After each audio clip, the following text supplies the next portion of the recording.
Hey everybody, this is Brad here, the preacher from Graysville Church of Christ in Graysville, Tennessee.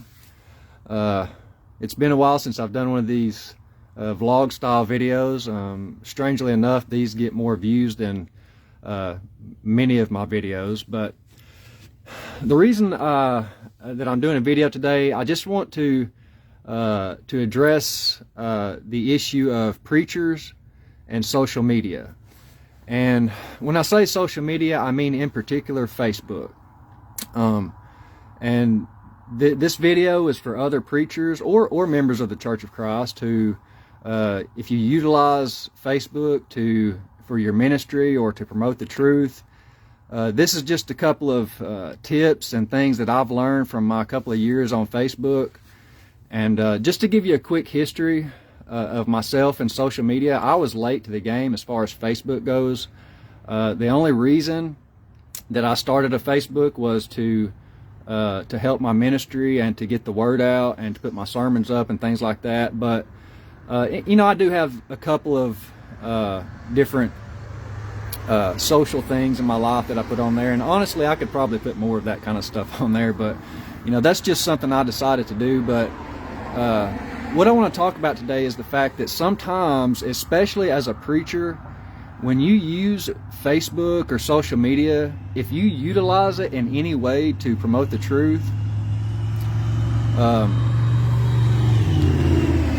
sorry for all the noise and the cars going by, but if you do that, there's going to be times where there may be conflict arise, or you know, the modern term we would use is drama.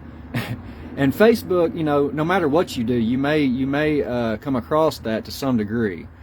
But I'm just putting this on there for younger preachers or other preachers, whoever, younger, older, middle-aged, whatever, that you're using social media in this way and you're encountering things. I just want to give you some things I've been through to help you and to encourage you along your way. So, you know, as far as, and let me just say, you know, when I use social media, and I've used it to actually deal with real issues going on in the brotherhood and things like that, I've had my own brethren get upset with me. I've had some of them unfriend me from Facebook. And you know what? This video is for you too. If you're watching and you're one of those people, I'm not mad at you. I wish you, you know, my wishes for you is for you to preach the truth and for success in your ministry, whoever you may be. So, but you know, so a lot of people, I've heard several opinions about this, and a lot of people will say, well, Brad, the thing you need to do is just, you know, get rid of your Facebook, get rid of the social media. And you know what? That is an option if you think that that's the best thing to do, and there's nothing wrong with that. But before, you know, if you're a preacher and you're watching this, before you delete that Facebook, before you delete that social media, let me give you a couple of tips, a couple of things I've learned along the way that may help you, just to remember a couple of things. So, first of all, you may realize if you use Facebook for your ministry, when you actually start dealing with real issues in the brotherhood, you will have people coming out of the woodwork, a lot of times your own brethren, sometimes maybe your own family, who they get upset. And, you know, you got to remember that as a preacher, you know, everybody's not going to be on board with everything you say all the time, because you're preaching truth. And first of all, there's a couple of things you need to remember in lieu of this. First of all, the Bible teaches that we are to defend the faith. Jude chapter 3 says, Beloved, when I gave all diligence to write unto you of the common salvation, it was needful for me to write unto you and to exhort you that ye should earnestly contend for the faith which was once delivered to the saints. So Jude says it is our God-given task to defend the truth.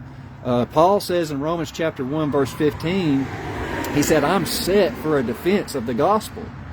So you need to remember that when people get upset with you, number one, the Bible says that this is what we are to do. So don't be surprised that, you know, if somebody gets upset. Now, it's not our goal to go out here for the sake of doing it to get people upset, but if you're promoting the truth, doing what the Bible says, and people get upset, you know, and they unfriend you or whatever, let them go. Let it go.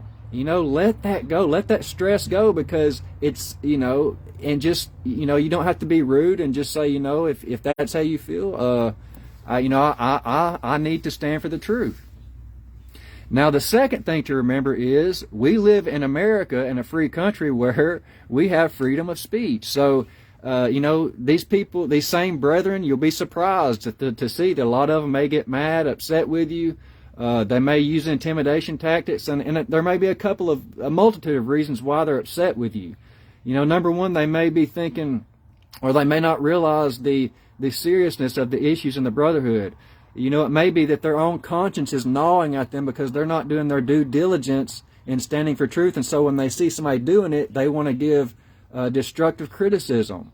So if you know the difference between constructive and destructive criticism, you'll be able to sort through that and say, okay, this is not me, this is not the problem with me, it's somebody is upset because of a shortcoming that they're seeing in their own life. So just remember these things whenever you're posting and using social media and Facebook for your ministry. And just remember, it's sad, but there's a philosophy sometimes with many members of the church who, their philosophy is avoid controversy or conflict or disagreement at all costs. That's their philosophy. But you'll quickly find out, reading through the New Testament with Paul or the apostles or Jesus, that they didn't live by that philosophy. They knew that there would be conflict at times. I have a book in my library called Jesus the Controversialist. I haven't read it yet, but I plan on doing that. But the thing is, just remember that. So before I go, I want to read a couple of verses from the Bible. And I read these verses last time in a similar video. And this is about the prophet Elijah in 1 Kings chapter 17 through 19, where Elijah, if you know the story, he had the contest or the confrontation with the false prophets of Baal. Israel was turning their backs on God, and he was upset. He was trying to do the best that he could to get people on the right track, and look what happens in the midst of him running from Jezebel and people who were enemies of truth they were upset with him. And look what happens in 1 Kings chapter 19, verse 3. It says, and when he saw that, speaking of Jezebel coming after him, he said, when he saw that, he arose and went for his life and came to Beersheba, which belongeth to Judah, and left his servant there. But he himself went a day's journey. Sorry about this. I'm trying to do this and hold the phone. But he himself went a day's journey into the wilderness and came and sat down under a juniper tree and requested for himself that he might die, and said, it is enough now, O Lord, take away my life. I am not better than my fathers. So we have this great, mighty prophet Elijah, this hero of the Bible, but he gets down and discouraged because people were upset with him. And, there was no reason for him to be like that. He was doing God's work, but whenever he got the kickback, it discouraged him. So just remember, and look what God says to him in verse 18. He says, yet I have left me 7,000 in Israel, all the knees which have not bowed down unto Baal, and every mouth which hath not kissed him. So, in spite of Elijah, what he thought, well, there's nobody left. I'm the only one trying to do anything. Before you close down that Facebook or that social media, or you feel like that there's been in, and my philosophy from now on, no, I'm getting some problems here with my video. I hope it didn't cut off. But, if you think I have to go by this philosophy that no confrontation or no conflict or disagreement at all costs, just remember that's not what the men and people of the Bible did. So, but anyways, I just want to end this video by saying, if you're out there and you're using social media and you're getting kicked back, and if you're truly standing for truth, doing it the right way in love, and you're not trying to cause problems, but if you're standing for truth and you're getting kickback from your own brethren, don't get mad at them. But at the same time, you don't have to be afraid of these people or people like that. They may mean well, but just remember that they don't understand what your priority is as a preacher.